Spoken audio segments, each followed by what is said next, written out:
Gold, trusted gold buyers. మీరు తాకట్టు పెట్టిన బంగారాన్ని విడిపించి ఈ రోజు ఉన్న మార్కెట్ ధరకు కొనబడను.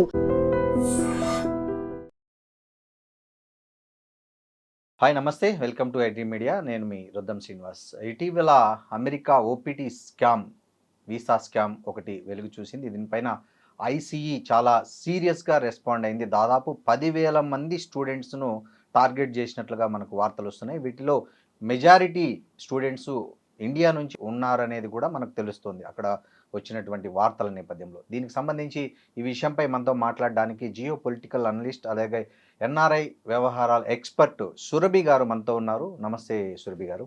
నమస్తే శ్రీనివాస్ గారు. సురభి గారు, ఏంటి ఇది OPT visa scam crack down అయింది అమెరికాలో, దాని పట్ల చాలా మంది రకరకాలుగా మాట్లాడుతున్నారు. అసలు ఏం జరిగింది, ఏంటి అసలు దీని బ్యాక్గ్రౌండ్ ఏంటి, ఇది ఎలా బయటకు వచ్చింది అంటారు? శ్రీనివాస్ గారు, మనం లాస్ట్ ఒక 3, 4, 5 ఇంటర్వ్యూస్ లో చాలా విషయాలు ఇదే విషయం మాట్లాడుకున్నాం. దొరికిపోతారు, జాగ్రత్తగా ఉండండి, జెన్యూన్ అయితే తప్ప మీరు ముందుకెళ్ళమాకండి అని మీరు చాలా సార్లు హెచ్చరించారు పిల్లల్ని. ఎవరు విన్నట్లా? ఈ ఏజెన్సీస్ ఏదైతే హైదరాబాద్ లో ఉన్నాయో పిల్లలకి ఫేక్ కమిట్మెంట్ ఇస్తున్నారు. ఏమని చెప్పి, నువ్వు వెళ్ళు నేను చూసుకుంటా అని చెప్పేసి. How are they able to stand that commitment అని చెప్పేది we are still not able to see. పిల్లల్ని తప్పుదారి చూపించి, లేనిపోయి కళలు కనిపించి, పిల్లలు మాత్రం కాదు వాళ్ళ తల్లిదండ్రులు ఉంటారు కదా, అవును, అందరికి ఒక ఫేక్ డ్రీమ్ లాగా క్రియేట్ చేసి పంపిస్తున్నారు పిల్లల్ని బయటికి. కానీ ఎంతవరకు సక్సెస్ఫుల్ అవుతుంది? అవ్వట్లేదు కదా. మనం 4-5 సార్లు మాట్లాడుకున్నాం, పిల్లలకి చెప్పాం లేదు చేయమాకండి, అప్రోచ్ కాండి అని చెప్పాము. విన్నారా? వినలేదు కదా. ఇప్పుడు చూడండి, వీఆర్ స్టిల్ అరౌండ్. అంటే ఇప్పుడు ఎంత ఇండియన్స్ ని చూస్తే ఇండియన్స్ ఇంతే అనే ఒక దీనికి వచ్చారా వాళ్ళు కూడా. ఎందుకోసం ఫేక్స్ ఇది సబ్మిట్ చేయాలి? దేనికి వర్డ్ కూడా వాడారు, మ్యాగ్నెట్ ఫ్రాడ్ అనేది కూడా ఒక వర్డ్ కూడా యూజ్ చేశారు ఎవరైతే ఈ చెప్పారు ఆ ఆఫీసర్. సో ఇండియన్స్ పట్ల అలా చులకన భావం ఉండడానికి ఇట్లాంటివే కదా దోహదపడుతున్నాయి. ఇది స్టూడెంట్స్ తప్పు కాదు, తల్లిదండ్రులు తప్పు కాదు. ఈ ఏజెన్సీస్ ఏదైతే ఉందో, కన్సల్టింగ్ ఏజెన్సీస్ ఏదైతే ఉందో, వీళ్ళందరూ డబ్బు ఆశ చూపించి డబ్బు తీసుకొని తిరిగి పేరెంట్స్ నుంచి, పిల్లల దగ్గర నుంచి మేము చూసుకుంటాం మీరు వెళ్ళండి అని చెప్పి ఒక ఫేక్ ప్రామిస్ తో పంపిస్తారు. అంతేగాని వాట్ ఈస్ హ్యాపెనింగ్ టుడే కదా. ఓపీటీ అని ఒక వీసా ఎందుకు ఉంది? నువ్వు ఇంజనీరింగ్ చేసావా, ఇంజనీరింగ్ లో కూడా సబ్ డివిజన్స్ ఉంటాయి. కంప్యూటర్ సైన్స్ చదివావు అనుకో, నువ్వు కంప్యూటర్ సైన్స్ ఉద్యోగమే చేయాలి ఓపీటీలో. You cannot do another job. కానీ ఇక్కడ ఏంది, ఆ ఓపీటీ వీసాని H1 గా మార్చి, ఎవరిదో H1 తీసుకొని వాళ్ళ పేరు వీళ్ళ పేరు చేంజ్ చేసేసి, ఇలాంటివన్నీ ఫ్రాడ్లు చేస్తే వీళ్ళు పట్టుకుంటారు కదా. ఇప్పుడు అమెరికా మరింత చాలా స్ట్రిక్ట్ గా ఉంది. ఆఫ్టర్ ట్రంప్ సెకండ్ టైం వచ్చిన తర్వాత అక్కడ నిబంధనలన్నీ చాలా స్ట్రిక్ట్ చేశారు. ఎక్కడ అదే ఇంచు టు ఇంచు వాళ్ళు స్కాన్ చేస్తారు కాబట్టి we have to be careful. ఇక్కడ లాస్ట్ ఒక 2-3 years ముందు వెళ్ళిన students is also not safe. ఇప్పుడు వెళ్ళే students are also not safe. ఎందుకంటే ఇప్పుడు స్టూడెంట్ యుఎస్కి వెళ్తుండ అనుకోండి, దేనికోసం వెళ్తారు శ్రీనివాస్ గారు? మరీ డబ్బులు ఉండి ఒట్టి చదువు కోసం వెళ్తారే గానీ, లేకపోతే దేనికి వెళ్తారు? ఉద్యోగం చేయాలనే ఉద్దేశంతోనే కదా వెళ్ళేది కదా. దాని తర్వాత H1B తెచ్చుకుంటాం, H1B తెచ్చుకున్నాక H4 లో మా ఆవిడని తెచ్చుకుంటాం, మా పిల్లలు ఊరితే సిటిజన్స్ అవుతారు, అక్కడ నుంచి మేము జీసీ తీసుకుంటాం. This is the process. But the US is clearly saying don't come. How are our students still going? Not their fault. Agencies ఎవరైతే ఉన్నారో చుట్టూ హైదరాబాద్ లో డబ్బుల కోసం ఒక స్టూడెంట్ కి 10 లక్షలు తీసుకుంటున్నారు శ్రీనివాస్ గారు ఈ రోజు. This is the market value today. ఏంది ఇక్కడ ఓపీటీ చేయడానికి నువ్వు ఆడికి వెళ్ళు, నేను మీకు అడ్మిషన్ ఇప్పిస్తాను ఫస్ట్ ఒక యూనివర్సిటీలో. ఆ యూనివర్సిటీల నుంచి బయటకు వచ్చాక H1 ఫైల్ చేస్తాం, H1 ఫైల్ చేశాక జీసీ ఫైల్ చేస్తాం, జీసీ ఫైల్ చేశాక సిటిజన్షిప్ మొత్తం మేము చూసుకుంటామని ఒక ఫేక్ ప్రామిస్ తో ఈ ఏజెన్సీస్ పంపిస్తున్నాయే గానీ, ఇవన్నీ నమ్మి స్టూడెంట్స్ పేరెంట్స్ మోసపోతున్నారే గానీ ఇది రియాలిటీ కాదు. ఇప్పుడు ఒక స్టూడెంట్ కి ఏది జెన్యూను ఏది కాదని తెలుసుకోవడానికి అంటే ఏం చేయాలి నిజంగానే? ఇప్పుడు మీరు చెప్తున్నట్లు తల్లిదండ్రులకి విద్యార్థులకి అవగాహన లేక గుడ్డిగా కన్సల్టెన్సీలను నమ్ముతున్నాయి. ఓకే, వాళ్ళు ఒక కన్సల్టెన్సీ ఇది కరెక్ట్ కాదు అని తెలుసుకోవడానికి ఉన్న పారామీటర్స్ ఏంటి, వాళ్ళ ముందున్న ఆప్షన్స్? అంటే నేను ఫస్ట్ వచ్చేసి శ్రీనివాస్ గారు, మనకి ఎంత నాలెడ్జ్ ఉన్నది అనుకోండి, వీఆర్ దట్ ఎఫిషియెంట్ అంటారు. ఉమ్, నువ్వు లైఫ్ లో ఒక ఎంతో పెద్ద డెసిషన్ తీసుకుంటున్నావు. సరే తల్లిదండ్రులకి అవగాహన లేదు, ఒప్పుకుంటాం. చదివినోడివి నువ్వు, స్టూడెంట్వి నువ్వు, నువ్వు యుఎస్కి వెళ్తున్నావు అంటే నీకు ఏదో కొంచెం చదువు వస్తుంది కదా. ఖచ్చితంగా 100%. మరి బ్యాక్గ్రౌండ్ రీసెర్చ్ ఏంది, మనం ఎంతవరకు ఆ లైన్ దాటగలుగుతాము, ఇవన్నీ స్టూడెంట్స్ చూసుకోవాలి గాని అవును, బ్లైండ్ గా చూసుకోలేరు. నమ్మి ముందెళ్ళాలంటే ఎట్ట అవుతుంది, అవును, అవ్వదు కదా. అవును. సో ఇప్పుడు ఈ 10,000 మందిలో ఎక్కువ మంది భారతీయ విద్యార్థులే ఉన్నారు అనేది కూడా ఒక వార్త. ఇది ఎంతవరకు నిజము? 100% అండి. Hmm. H1B ఓపీటీని మిస్యూజ్ చేసినంత ఉమ్, మనం ఇండియన్స్ ఇంకెవరు లేరు. Um, so without doubt I would say దాంట్లో 99.9% ఇండియన్స్ ఉన్నారన్నా కూడా దాంట్లో పెద్ద మనం సర్ప్రైజ్ అవ్వాల్సిన విషయమే లేదు. ఇప్పుడు ఈ ఐసీ డైరెక్టర్ ఒక మాట అన్నాడు, మ్యాగ్నెట్ ఫ్రాడ్ అని. అది చాలా పెద్ద పదం యాక్చువల్గా. సో ఎందుకు ఈ 10 ఏళ్లలో ఎప్పుడూ లేనంతగా అమెరికా ఇప్పుడు ఈ టైంలో ఇంతగా కాన్సన్ట్రేషన్ చేస్తుంది? ఎందుకు దీని బ్యాక్గ్రౌండ్ ఎందుకంటారు? ట్రంప్ వల్ల కదా శ్రీనివాస్ గారు. Okay, first and foremost Trump is a very strong Republican. Immigrants అంటే రిపబ్లికన్స్ కి అస్సలు ఒక ఇది లేదు. అవును, డెమోక్రాట్స్ అంటారా ఏదో కొంచెం కొంచెం అటు ఇటు చూసి చూడనట్టు పోతుంటారు. Yes, Republicans are strictly that way. Trump అంటారా ఇంకా twice the Republican is who is. So maybe because of that ఈ మధ్య ఉన్న visa restrictions have become more stricter. ఎందుకు ఒకానొక టైంలో ముస్లిమ్స్ మొత్తమే బ్యాన్ చేసి పడ్డారు. మీకు గుర్తుందో లేదో ఫస్ట్ టర్మ్ లో Muslims cannot enter the country అన్నారు ఆయన. కరెక్టా? ఇంత హేట్రెడ్ ఉన్న కంట్రీకి మీ పిల్లల్ని ఎట్లా పంపిస్తారు? What is your safety? ఇప్పుడు మనం పిల్లల మీద తప్పు చెప్పినాం, అవును నీకు అవగాహన ఉండాలి, ఏదైనా తల్లిదండ్రులకు ఆ మాత్రం బాధ్యత ఉండొద్దా? వాళ్ళు అమెరికా అంటే అన్ని మర్చిపోతున్నారు. అదే కదా అర్థం కాదు. డబ్బులు అని వస్తే శ్రీనివాస్ గారు ఇంకా చెప్పకూడదు కానీ it's not parent, it's not children. Ghost employers, ఈ షెల్ కంపెనీల ద్వారా అంటే ఎట్లా జరుగుతుంది ఈ మోసం? ఒకసారి కొద్దిగా చెప్పండి. అంటే ఎలా మోసం చేస్తున్నారు విద్యార్థులను ఈ కన్సల్టెన్సీలు అనే వాళ్ళు? ఇప్పుడు ఒక ఈ గోస్ట్ ఎంప్లాయర్ మీరు అనుకోండి స్టూడెంట్, ఓకే నేను స్టూడెంట్, మీరు స్టూడెంట్, నేను ఒక ఎంప్లాయర్. మీకు H1B రావాలన్నా ఓపీటీ రావాలన్నా ఒక ఎంప్లాయర్ వచ్చి మీకు స్పాన్సర్ చేయాలి. ఓపీటీ రావాలంటే ఏంది, ఈ అబ్బాయి మాతో పని చేస్తుండు అని ఒక లెటర్ ఇష్యూ చేస్తాం. H1 రావాలంటే ఏంది, ఈ అబ్బాయి మాతో పని చేయబోతుండు, ఆఫర్ ఇది అని చూపిస్తాం. ఇవి రెండు ఫేక్ అవుతాయి. వాళ్ళని గోస్ట్ ఎంప్లాయర్స్ అంటారు. 90% of these OPTs and H1s are ghost employers who sit in India. Hyderabad లో మీరు సికింద్రాబాద్ వెళ్ళి చూడండి, అమీర్పేట అయితే శ్రీనివాస్ గారు మన పాస్పోర్ట్ ఆఫీస్ ముందు చూసారు అనుకోండి, లైన్ అవే ఆఫీసులు. బేగంపేటలో వెళ్ళి చూడండి, లైన్ అవే ఆఫీసు. ఈ మధ్య ఇంకా మాదాపూర్ ఇటు ఫినాన్షియల్ డిస్ట్రిక్ట్ అనే ఒక దాంట్లో కూడా ఈ ఆఫీసెస్ వచ్చేసాయి. ఫేక్ ఎక్స్పీరియన్స్ పెడతాం, ఫేక్ ఎడ్యుకేషన్ పెడతాం, ఫేక్ బ్యాంక్ బ్యాలెన్స్ పెడతాం, అన్ని చేసి నేను పంపిస్తారు. సరే అడిగి పోయి నాకు వచ్చేదేముంది? వెనక్కి తిరిగి రావడం, కేసుల్లో ఇరుక్కోవడం. ఒకసారి యుఎస్ బ్యాన్ చేస్తే ఇంకా ఏ దేశానికి వెళ్ళలేవు నువ్వు. ఇప్పుడు 2 years వరకే శ్రీనివాస్ గారు ట్రంప్ ఉండేది. అప్పటిదాకా కొంచెం సైలెంట్ గా ఉన్నాం అనుకోండి, అయిపోయిద్దిగా. Yes or no? బట్ అది ఎవరికి అర్థం కావట్లే. ఏ స్ట్రెచ్ కి వెళ్తున్నారంటే స్టూడెంట్స్ వచ్చేసి మేము 30 లక్షలు కడతాం, 40 లక్షలు కడతాం, మమ్మల్ని యుఎస్ కి పంపియండి. యాడికి వెళ్ళి పంపిస్తాం? అందుకే సోషల్ స్టిగ్మా. మనం మాట్లాడుతాం కానీ సోషల్ స్టిగ్మా. ఈ కన్సల్టెన్సీలు ఇంకా ఒక అడుగు ముందుకేసి షెల్ కంపెనీలు కూడా వీళ్ళే క్రియేట్ చేసి వాటి ద్వారా కూడా ఈ లెటర్స్ ఇస్తున్నారు అనేది కూడా అంతే కదా. ఇప్పుడు మీరు ఎంప్లాయర్ అనుకోండి, you are a student, I am an employer. నేను నా కంపెనీలో నేను హైర్ చేస్తున్నానంటే అదో విషయం. అవును. కానీ ఓ క్లయింట్ లెటర్ అని ఒకటి ఉంటది. ఆ క్లయింట్ లెటర్ ఇవ్వడానికి ఎక్స్ కంపెనీని దే ఎస్టాబ్లిష్. అంటే ఏంది, ఏ కంపెనీ నుంచి క్లయింట్ లెటర్ వస్తుంది, బి కంపెనీ H1B ఫైల్ చేస్తుంది. అర్థమవుతుందా? సో క్లయింట్ లెటర్ లేకుండా నీకు H1B రాదు, ఓపీటీ వస్తుందేమో, H1 రాదు. సో ఈ షెల్ కంపెనీస్ అన్ని ఏంది, ఈ ఫేక్ క్లయింట్ లెటర్ ఇవ్వడానికి పెట్టిన ఒక వ్యవస్థ.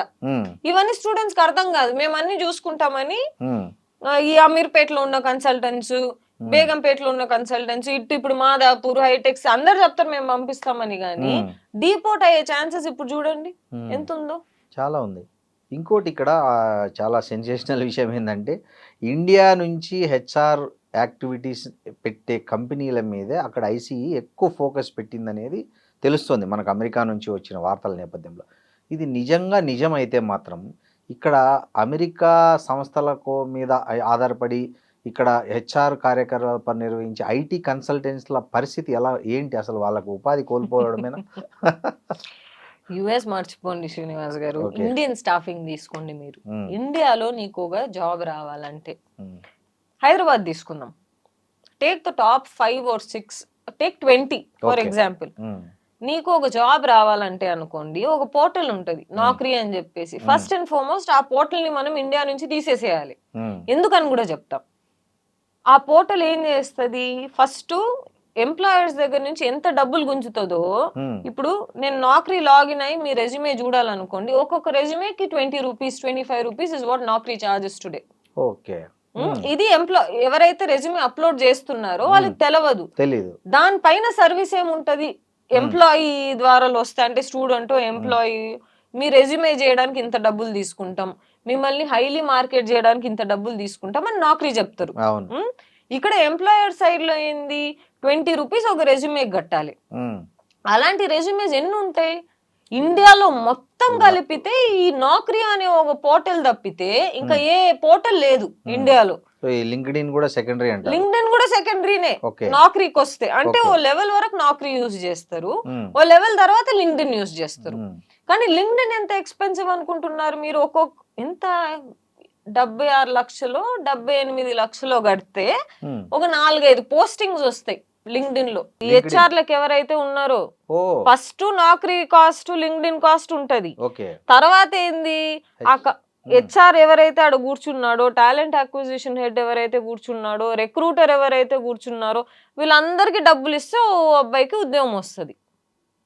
ఇండియాలో చెప్తున్నా, మన హైదరాబాద్ లో తెలంగాణలో చెప్తున్నా మీకు, వాళ్ళ పేర్లతో సహా వాళ్ళు ఎంత తీసుకుంటారు. ఒక ప్లేస్మెంట్ కి కాంట్రాక్ట్ ఉందనుకో శ్రీనివాస్ గారు, కాంట్రాక్ట్ ఎంప్లాయీకి ఏంది, ఎక్స్ కంపెనీ అనుకుందాం, 1,50,000 ఇస్తుండ బిల్ అమౌంట్. నేనైనా ఏ ఓ కంపెనీ అయినా ఎవరైతే పని చేస్తున్నారో వాళ్ళకి 80,000 ఇస్తా. నెక్స్ట్ 40,000 ఎవరికి వెళ్తుంది, ఎవరైతే ఆ ఉద్యోగం ఇప్పించారు చూసారా ఆ కంపెనీలో వాళ్ళకి పోతుంది. మిగిలేది ఎంత, మాకు 20,000. సో ఇండియాలోనే ఇంత ఫ్రాడ్ జరుగుతుంది, హైదరాబాద్ లోనే ఇంత ఫ్రాడ్ జరుగుతుంది. ఒక అబ్బాయికి ఉద్యోగం రావాలనుకోండి, అక్కడ హెచ్ఆర్ తో కనెక్ట్ ఉండాలి, ఆ హెచ్ఆర్ కి డబ్బులు ఇవ్వాలి, ఆ టాలెంట్ అక్విజిషన్ వాడికి డబ్బులు ఇవ్వాలి, రిక్రూటర్ కి డబ్బులు ఇవ్వాలి, అప్పుడే నీకు ఉద్యోగం వస్తుంది. నువ్వు ఎంతైనా టాలెంటెడ్ అవ్వు. ఎంతవరకు వెళ్తారంటే ఇంటర్వ్యూ షెడ్యూల్ కూడా మార్చేస్తారు వీళ్ళు. 11 to 12 మీ ఇంటర్వ్యూ ఉంది, ఆ వెండర్ నీకు డబ్బులు ఇవ్వట్లా, ఇంకొక వెండర్ 11 to 12 మా క్యాండిడేట్ అవైలబుల్ ఉన్నాడు అంటారు, వాళ్ళకి ఇచ్చేస్తారు ఆ స్లాట్లు. ఇంత స్కామ్ ఇండియాలో హైదరాబాద్ లో జరిగేది. మనం యూఎస్ దాకా వెళ్తున్నాం. మనమేమో పాపం పిల్లలకి వాడు తెచ్చుకున్నాడు జాబ్, వీడు తెచ్చుకున్నాడు అని పేరెంట్స్ దాని వెనకాల ఇన్ని జరుగుతాయి. ఎంత ఫ్రాడ్ అనుకుంటారు మీరు? హైదరాబాద్ లో ప్రతి ఒక్క కంపెనీ తీసుకోండి, టాలెంట్ అక్విజిషన్ హెడ్ డబ్బులు తీసుకోకుండా ఒక ప్లేస్మెంట్ కాదు ఆ కంపెనీలో. వాళ్ళ పేరులతో సహా వాళ్ళు ఎంత తీసుకుంటారంత సహా తెలిసి కాబట్టి నేను మీకు చెప్తున్నా. ఏ ఒక స్టూడెంట్ అయినా, ఏ ఒక ఎంప్లాయర్ అయినా కానీ, ఏ ఒక ఎంప్లాయీ అయినా కానీ, నువ్వు కరెక్ట్ వెండర్ త్రూ ఆ కంపెనీకి వెళ్ళకపోతే నీకు జాబ్ రాదు, ఇంటర్వ్యూనే రాదు నీకు. ఎందుకు? ఎవరైతే వెండర్లు డబ్బులు ఇస్తున్నారో వాళ్ళని ఫస్ట్ ప్రయారిటీ ఇస్తారే గానీ నువ్వు మంచి క్యాండిడేటా లేదా అది నెక్స్ట్. సో అప్పుడు ఈ స్కిల్ ప్రాబ్లమ్స్ ఏం రావా? అంటే వాళ్ళు తీసుకున్న వాడికి డబ్బు తీసుకున్న వ్యక్తికి స్కిల్ ఉందా లేదా, సూట్ అవుతాడా లేదా మన జాబ్ డిస్క్రిప్షన్ కి అనేది ఏమి ఉండదా అట్లాంటి టెస్ట్? మీరు పెద్ద పెద్ద కంపెనీలు తీసుకోండి, టెక్ మహీంద్రా తీసుకోండి, ఈరోజు లక్షల మందిలో నువ్వు ఒక ఎంప్లాయ్. ఫ్లటర్ అని ఇంకో కంపెనీ ఉంది, 1000 మందిలో నువ్వు ఒక. కానీ ఈ కంపెనీలో అన్ని డబ్బులు తీసుకొని చేసే పనులే. ఇవి కంపెనీలకు తెలుసా, జస్ట్ ఇలా హెచ్ఆర్ లెవెల్లోనే? అందరికి పై నుంచి కింద దాకా తెలుసు అండి, ఇట్టనే జరుగుతాయి. తెలియనిది ఎవరికి? ఆ స్టూడెంట్ కి, ఎవరైతే అప్లై చేస్తున్నారో ఆ ఎంప్లాయీకి. వీళ్ళ వరకే తెలియదు కానీ పై నుంచి కింది దాకా తెలిసిందే ఈ విషయం. దీని వల్ల ఈ టాలెంట్ అక్విజిషన్ హెడ్స్ ఎవరైతే ఉన్నారో ఎన్ని డబ్బులు సంపాదించుకున్నారు అనుకున్నారు? విల్లాలు కట్టేసినారు, పిల్లలకి పెళ్లిళ్ళు చేసేసినారు, BMW కార్లు, బెంజ్ కార్లు అని తిరుగుతున్నారు ఈ మధ్య. ఇంకోటి సురభి గారు, ఈ పే టు స్టే అనే స్కీమ్ ఉంది కదా, దీంట్లో చిక్కుకున్న వాళ్ళకి ఏంటి ఆప్షన్ ఏముంది? అంటే మనకి ఈ చట్టపరంగా ఏమైనా ఆప్షన్స్ ఉన్నాయా? ఏం లేవు Srinivas garu, it's not available at the moment. అది ఎక్సర్సైజ్ చేసినా కూడా మనకి ఎంత వరకు అది సక్సెస్ఫుల్ గా ఇది అవుతుంది అని చెప్పేసి we do not know right now. People see first and foremost inflation చాలా పెరిగిపోయింది. ఇప్పుడు ఎక్స్ట్రీమ్. మొదలు పెట్టేశాం కదా, బంగారు కొనొద్దు, పెట్రోల్ సేవ్ చేయి, బయట దేశానికి వెళ్ళొద్దు. ఇంకా దీనికంటే ఇంకా సిచ్యువేషన్ ఎక్కడ వస్తుందో చెప్పండి. Which means we're preparing for a situation that is going to come next. ఎంత ఇన్ఫ్లేషన్ పెరిగింది. ఒక కేజీ బియ్యం మంచిగా కొనాలంటే ఈ రోజు 100 రూపాయలు అంట. అవునవును, కరెక్ట్, వాస్తవం కదా. ఇలాంటి దాంట్లో పిల్లలకు ఉద్యోగం లేకపోతే as a country where are we going forward? ఇవన్నీ కాకుండా ఈ హెచ్ఆర్లు డబ్బు తీసుకోకుండా పని చేస్తున్నారా? లేదు. దీంట్లో ఇరుక్కున్నది ఎవరు? మన స్టూడెంట్స్, ఎవరైతే జాబ్ ఎత్తుకుని పోతారో వాళ్ళు. ఒక జావా డెవలపర్ తీసుకోండి, 8 years లో 6 ఏళ్ళు జావా డెవలప్మెంట్ చేస్తాడు. ఇప్పుడున్న రిక్వైర్మెంట్ ఏంది? నీకు జావా డెవలప్మెంట్ తో పాటు క్లౌడ్ రావాలి, క్యూబర్నెట్స్ రావాలి, AWS రావాలి. ఇవన్నీ స్కిల్స్ ఉంటే నేను తీసుకుంటా అంటారు ఒక్కొక్క కంపెనీ. ఎట్టొస్తుంది అబ్బాయికి? అన్ని ఒకటే చేస్తే వాడి ఉద్యోగం ఏంటి? ఈ అబ్బాయి ఒక ఆఫీస్ పెట్టుకోవచ్చు కదా, ఎక్కడ వస్తుంది? రాదు. ఇవన్నీ దాటి సరే నేను అన్ని నేర్చుకుని ముందుకు పోయినానా, ఓ వెండర్ త్రూ సబ్మిట్ చేశానా, ఆ వెండర్ కి క్లయింట్ తో రిలేషన్షిప్ లేదా, నీ రెజ్యూమే ముందుకు పోదు. ఏ వెండర్ అయితే క్లయింట్ డబ్బులు ఇస్తున్నాడో ఆ రెజ్యూమేనే ముందుకు పోతుంది. మేము కూడా చేసే స్టాఫింగ్ బిజినెస్ ఓపెన్ గా చెప్తున్నా, నేను ఓపెన్ గా చెప్తున్నా. డబ్బులు ఇవ్వకపోతే ఏ ఓ క్లయింట్ అయినా తీసుకోండి, హైదరాబాద్ లో, బెంగళూరు లో, బాంబేలో పని జరగదు. అలా ఉంది ఈ రోజు పరిస్థితి. మనం ఇంకా US దాకా వెళ్ళినాం. ఒకప్పుడు గవర్నమెంట్ ఉద్యోగాలకు ఈ సిస్టమ్ ఉండేది, ఇప్పుడు ప్రైవేట్ ఉద్యోగాలకు కూడా లంచాలు ఇవ్వాల్సిన పరిస్థితి దాపురించింది దేశంలో. అలా ఉంది. సో పాపం ఇది తెలియక చాలా మంది పిల్లలు, తల్లిదండ్రులు వాళ్ళు తిట్టుకుంటా ఉంటారు. పాపం మా వాడి తిట్టుకుంటా ఉంటారు. అరే మా వాడు ఇక్కడ అబ్బాయి అమ్మాయి ప్రాబ్లం కాదు, వెనకాల ఇంత స్కామ్ జరుగుతుందని ఎవరికి తెలియదు కదా. తల్లిదండ్రులకు తెలుసా ఈ విషయం? యాక్చువల్ గా పాపం తెలవాలి, అవగాహన. మనం ఈ ఇంటర్వ్యూ చేసేది అందుకే అనుకుంటున్నాం. అవునవును. ఇంకోటి అండి, ఈ స్టెమ్ OPT ఎక్స్టెన్షన్ తీసుకునే విద్యార్థులకి ఫామ్ I-983 ఈ ఫిల్ చేసే టైంలో ఎలాంటి జాగ్రత్తలు తీసుకోవాలంటారు? ఏది ఉంటే అది రాయాలండి ప్రస్తుతానికి, అంతే. దానికంటే మనం కొంచెం తక్కువ రాసినా ఇబ్బందే, ఎక్కువ రాసినా ఇబ్బందే. వాట్ ఎవర్ ఇస్ దేర్, ఉన్నది ఉన్నట్టు కేవలం జెన్యూన్ అది రాదు. ఆ వీసా అప్రూవ్ కాదు. ఉన్నది ఉన్నట్టు పెడితే ఆ వీసా అప్రూవ్ కాదు. సో ఇప్పుడు మనం ఏంది, ఫస్ట్ ట్రైన్ చేసుకోవాలి మన స్టూడెంట్స్ని. ఇక్కడ నుంచి ట్రైన్ అయ్యి నువ్వు నిజంగానే 2 years జాబ్ ఎక్స్పీరియన్స్ పెట్టుకొని తర్వాత అప్లై చేయి. ఏదున్నా జెన్యున్గా చేసుకో. ప్రాసెస్ కొంచెం ఇబ్బంది అవుతుందేమో కానీ బట్ ప్రాబ్లం ఉండదు. కరెక్ట్ కదా. ఇండియాలో కూడా ఎన్ని బ్యాక్గ్రౌండ్ వెరిఫికేషన్స్ ఫెయిల్ అయితే ఎందుకు? PF ఉంటే ఆ బ్యాక్గ్రౌండ్ వెరిఫికేషన్ క్లియర్ అవ్వదు. కానీ అదే అబ్బాయి మీరు ఆ HR తెలుసుకొని వాడికి ₹1,00,000 పడేశారు అనుకోండి, PF ఉన్నా PF లేకపోయినా BGV క్లియర్ అయిపోతుంది. ఇంకోటండి, ఇది ఈ మధ్య అన్అనౌన్స్డ్ సైట్ విజిట్స్ పెంచుతామని కూడా అమెరికాలో బాగా అనౌన్స్ చేశారు.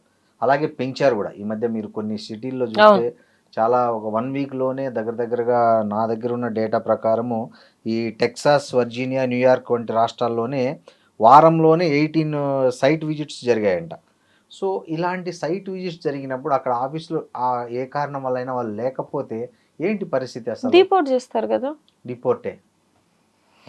The Trump administration is not giving you a chance to say మీరు 0.01 ఎక్కడైనా డీవియేట్ చేసి వీసా తెప్పించుకున్నా గానీ your visa is gone, you are deported back to India.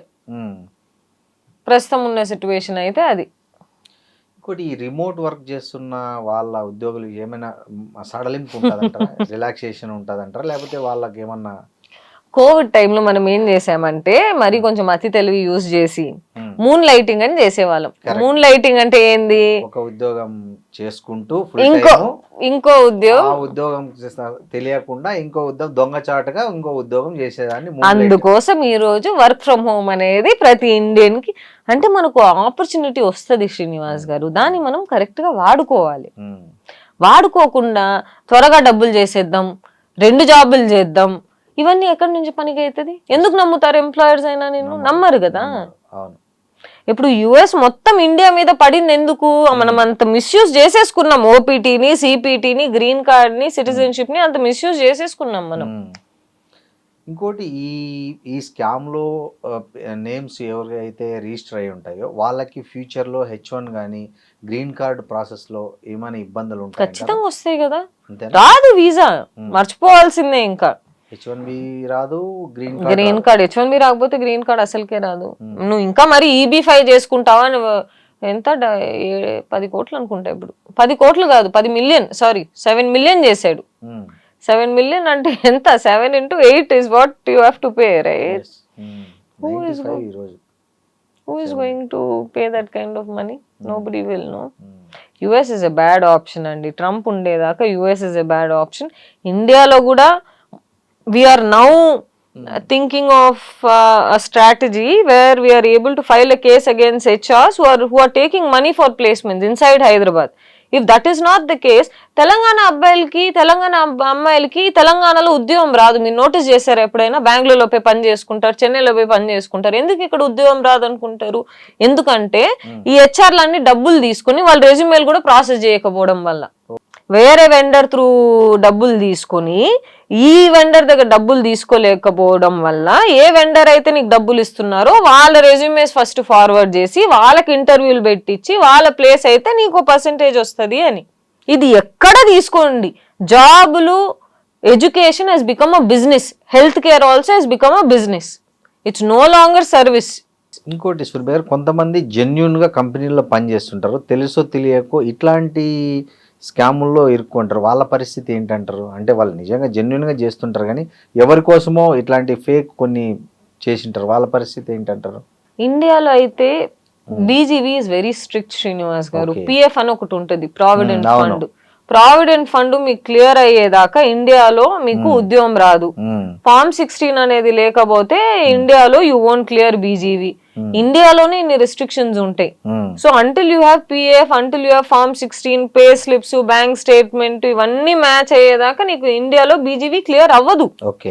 BJP clear అవ్వకపోతే మీకు ఇన్ఫోసిసే కానీ, క్యాప్జెమినైయే కానీ, కాగ్నిజెంటే కానీ, హెచ్సిఎల్ఏ కానీ వీళ్ళందరూ జాబ్స్ ఇవ్వరు. ఫస్ట్ అండ్ ఫార్మోస్ట్ రావాలన్నా కాంట్రాక్ట్ లో రావాలి. నువ్వు వేరే వాళ్ళ ఎంప్లాయర్ తో పనిచేసి మాకు కాంట్రాక్ట్ చేయంటే వీళ్ళందరూ ఒప్పుకుంటారు. సో రైట్ నౌ 0% ఉంది. ఎవరికైనా ఏది ఉందో ఉన్నట్టు చెప్పుకుంటేనే it is safe right now. US లో అయినా ఇండియాలో అయినా we don't have another option.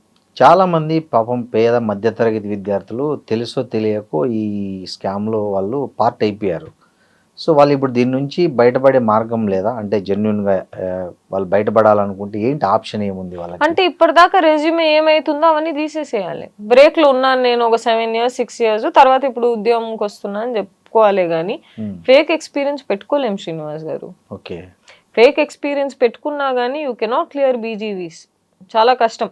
విప్రోలో, ఇన్ఫోసిస్లో ఈ కంపెనీస్ అన్ని ఉన్నాయి చూసారా, బ్యాక్గ్రౌండ్ లో ఒక 6 లక్షలు 8 లక్షలు తీసుకొని పుష్ చేసేస్తున్నారు క్యాండిడేట్స్ ని. కానీ ఒక 2-3 months ఉన్నాక వాళ్ళు బయటకు వచ్చేస్తారు. జాబ్ రాదు కదా.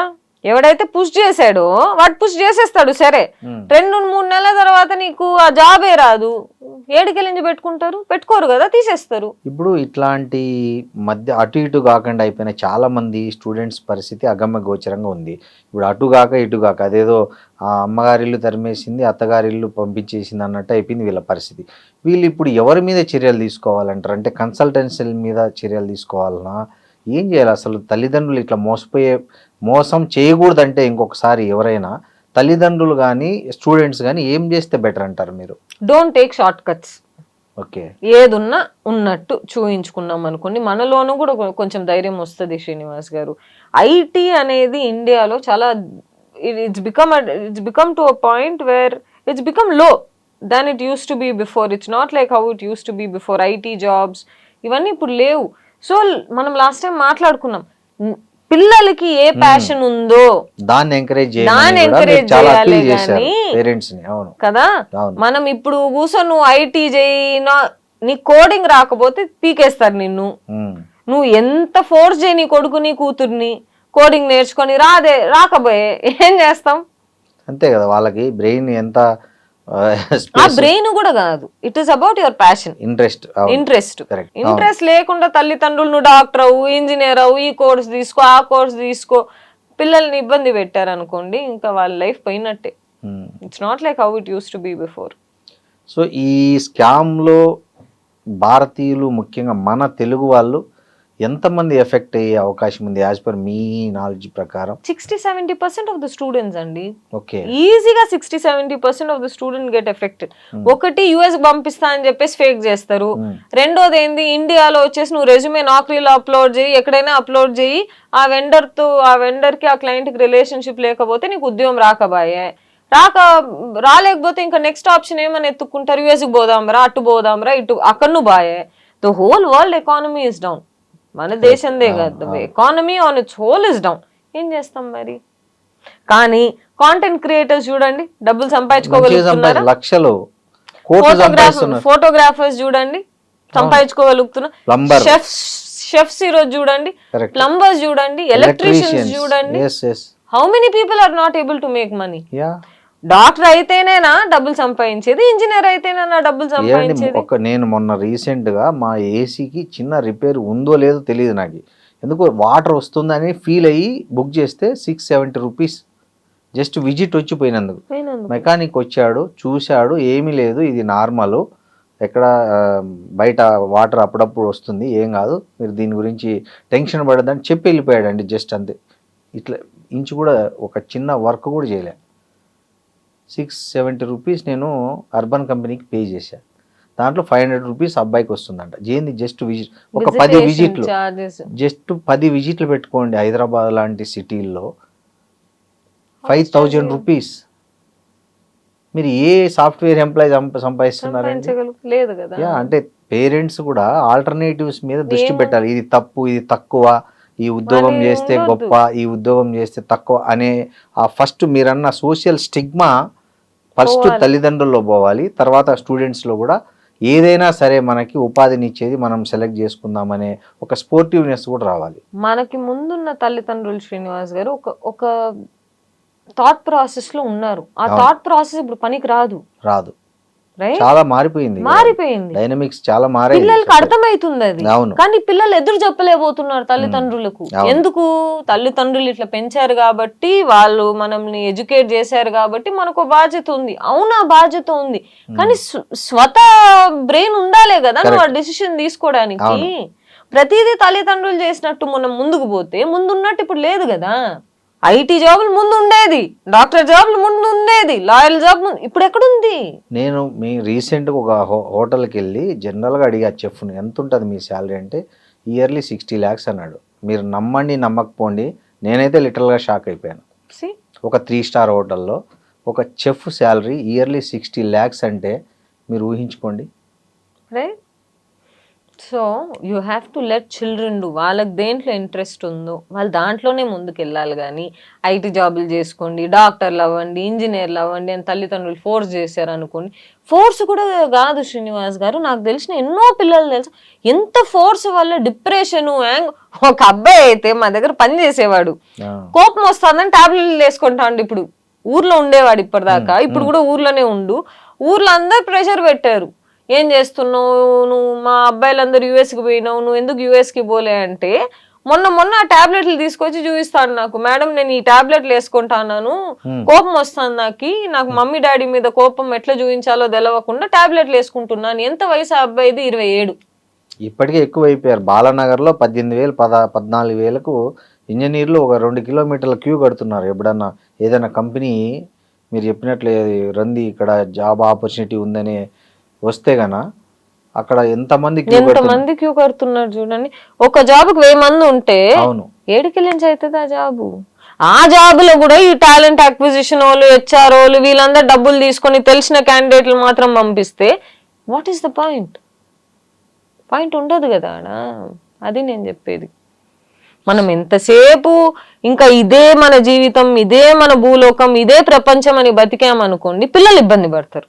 పిల్లలు ఇబ్బంది పడతామని ఈ రోజు అనుకుంటున్నాం, వాళ్ళకు కూడా పిల్లలు పుడతారుగా. అవును, వాళ్ళు ఇబ్బంది పడరా? ఖచ్చితంగా పడతారు కదా.